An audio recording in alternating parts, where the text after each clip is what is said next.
Assalamualaikum warahmatullahi wabarakatuh. Perkenalkan, nama saya Mardalena. Saya adalah mahasiswa UIN STS Jambi, Fakultas Ekonomi dan Bisnis Islam, Prodi Perbankan Syariah. Dan pada saat ini saya masih semester 1. Oke, pada kesempatan ini saya membuat video tentang pembelajaran yang berjudul Karangan Ilmiah dan Non-Ilmiah Studi Bahasa Indonesia. Oke, lanjut aja ke pembahasannya. Oke, baiklah, kita akan lanjut ke pengertiannya. Pengertian karangan yaitu hasil tulisan yang mengungkapkan ide, perasaan, atau pemikiran pengarang dalam satu kesatuan tema yang utuh. Yang kedua, hasil penjabaran suatu gagasan secara resmi dan teratur tentang suatu topik atau pokok pembahasan. Oke, yang ketiga, setiap karangan yang ideal pada prinsipnya memerlukan uraian yang lebih tinggi atau lebih luas dari alenia. Oke, kita lanjut ke macam-macam karangan. Macam-macam karangan yaitu adalah karangan deskripsi, eksposisi, persuasi, argumentasi, dan narasi. Oke, kita lanjut ke karangan deskripsi dulu ya. Karangan deskripsi yaitu bentuk karangan yang menggambarkan suatu keadaan, kejadian, atau peristiwa sejelas mungkin, sehingga pembaca dapat kesan seperti melihat sendiri suatu yang digambarkan tersebut. Oke, ciri-cirinya adalah berhubungan dengan panca indera. Yang kedua, menggunakan objek didapat dengan pengamatan bentuk, warna, serta keadaan objek secara langsung. Yang ketiga, unsur perasaan lebih tajam daripada pemikiran. Contoh dari deskripsi ialah seperti yang ini ya.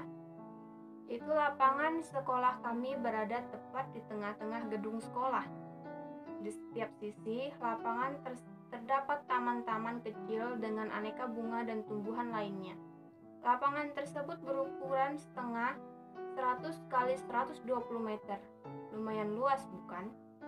Selain itu, upacara penaikan bendera, kami juga sering menggunakan lapangan tersebut untuk bermain basket atau sepak bola. Di sebelah utara, tepatnya di dekat kelas kami, terdapat tiang bendera. Adapun di sebelah timur dan barat, terdapat ring basket. Di bagian-bagian tertentu ada lubang yang berguna untuk pancang tiang untuk net voli dan net sepak takraw.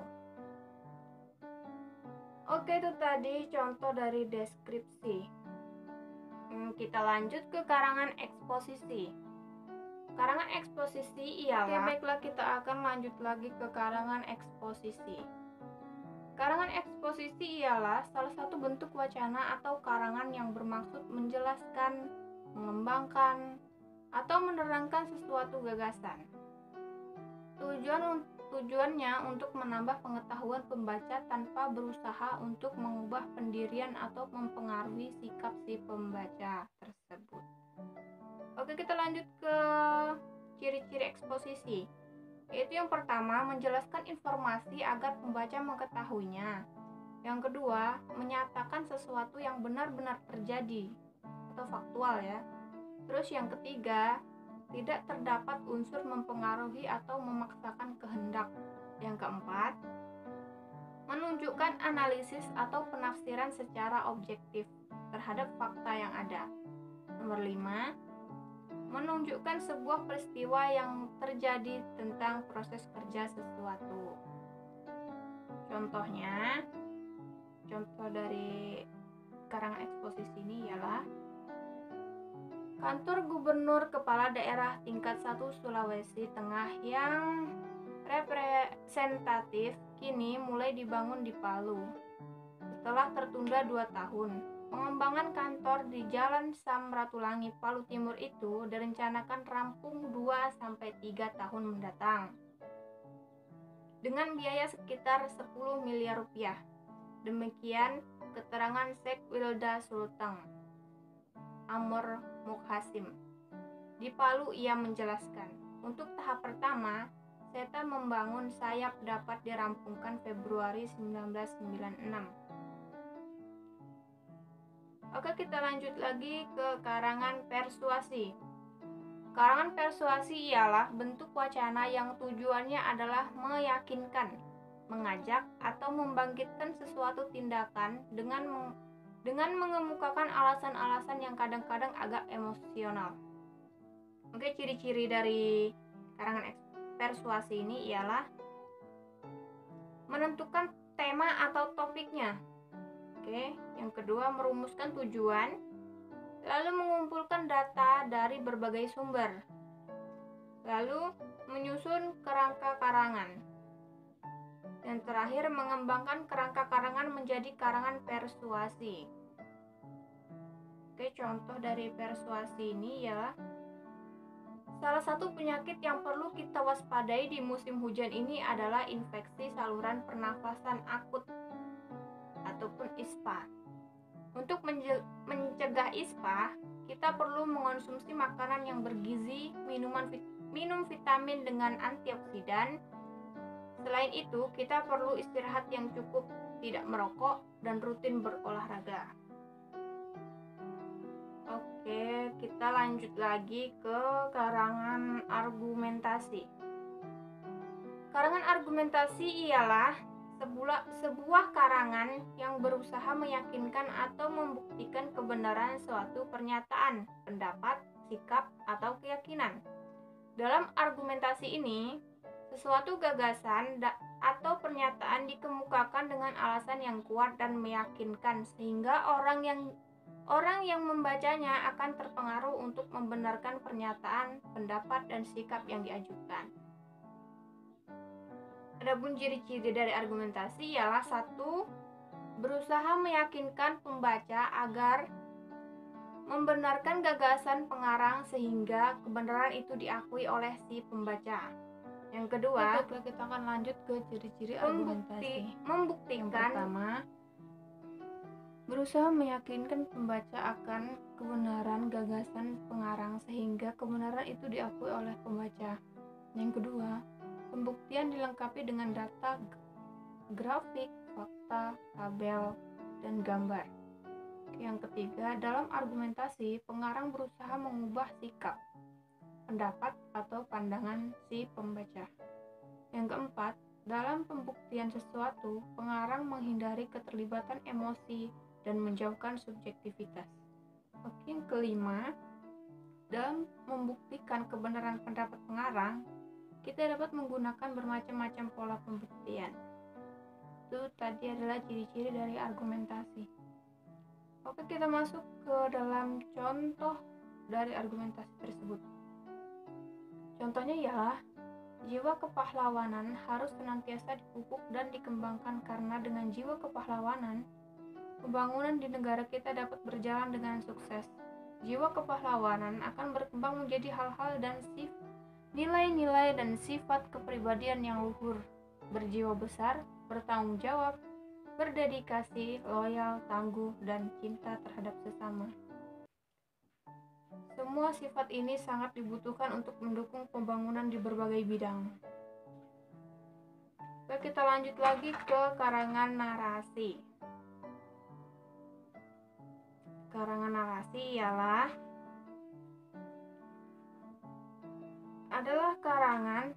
sejenis karangan atau cerita yang isinya mengisahkan atau menggambarkan suatu kejadian atau peristiwa menurut ukuran waktu atau secara kronologis. Kejadian yang dikisahkan dapat bersifat khayal atau faktual, atau gabungan dari keduanya. Narasi ini sering dimasukkan ke dalam golongan karangan fiktif. Jadi tercakup di dalamnya ialah roman, novel, cerpen, tambo, dan dongeng. Oke, ciri-ciri dari narasi ini ialah 1. Menyajikan serangkaian berita atau peristiwa. Yang kedua, disajikan dalam uraian, waktu, serta kejadian yang menunjukkan peristiwa awal sampai akhir. Yang ketiga, menampilkan perilaku, peristiwa, atau kejadian. Pelaku maksud saya. Oke, yang keempat, latar digambarkan secara hidup dan terperinci. Contoh dari karangan narasi ialah beratus-ratus tahun Indonesia telah dijajah Belanda. Perang Dunia II pecah, dan Belanda di Indonesia kemudian ditaklukkan oleh Jepang. Kini Jepanglah yang menguasai dan mengangkangi Indonesia. Ini tidak lama memang, karena sekutu dapat mengalahkan Jepang dengan dibomnya Hiroshima dan dengan bom atom. Kesempatan baik ini tidak disia-siakan oleh bangsa Indonesia amuk untuk memproklamasikan kemerdekaannya. Proklamasi itu dibacakan oleh Bung Karno dan Bung Hatta pada tanggal 17 Agustus 1945. Oke, kita akan lanjut lagi ke karangan ilmiah.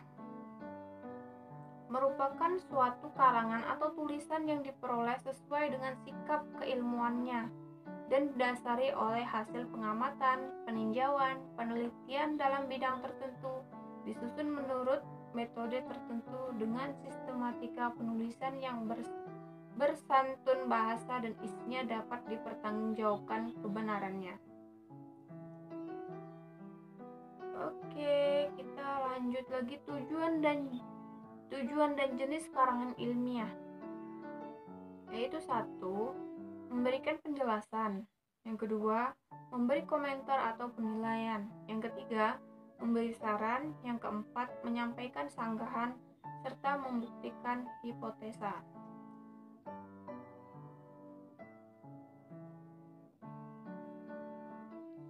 Oke, itu adalah jenis karangan ilmiah. Itu ada skripsi, tesis, disertasi. Karangan ilmiah populer. Menurut Wardani, karya ilmiah populer adalah karya ilmiah yang disajikan dengan gaya bahasa yang populer atau santai sehingga mudah dipahami oleh masyarakat dan menarik untuk dibaca.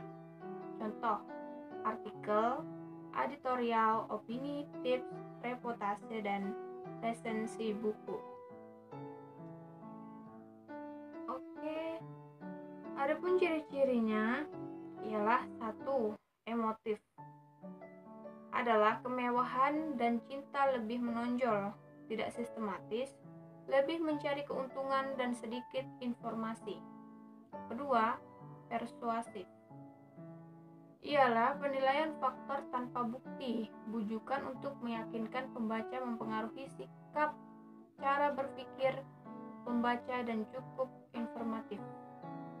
Yang ketiga, deskriptif ialah pendapat pribadi, sebagian imajinatif dan subjektif. Yang keempat, kritik tanpa dukungan bukti. Ini kita lanjut lagi ke karangan non-ilmiah, yaitu karangan non-ilmiah atau fiksi adalah salah satu ciri yang pasti ada dalam tulisan fiksi adalah isinya yang berupa kisah rekaan atau tidak fakta. Karangan non-ilmiah ditulis berdasarkan fakta pribadi dan umumnya bersifat subjektif. Bahannya bisa konkret atau abstrak. Gaya bahasanya formal dan populer, walaupun kadang-kadang juga formal dan teknis. Ciri-ciri dari karangan non-ilmiah ini yaitu ada 8. Yang pertama, bersifat persuasif. Yang kedua, ditulis berdasarkan fakta pribadi. Yang ketiga, fakta yang disimpulkan subjektif. Yang keempat, bersifat imajinatif. Yang kelima, gaya bahasa konotatif dan populer. Yang keenam, situasi didramatisir. Yang ketujuh, tidak membuat hipotetis. Yang kedelapan, penyajian dibarengi dengan sejarah. Oke, dan itu tadi adalah pembahasan tentang karangan ilmiah dan non-ilmiah. Oke, sampai sini. Mungkin jika ada kesalahan, mohon untuk ditolerir atau dimaafkan. Oke, saya akhiri. Wassalamualaikum warahmatullahi wabarakatuh.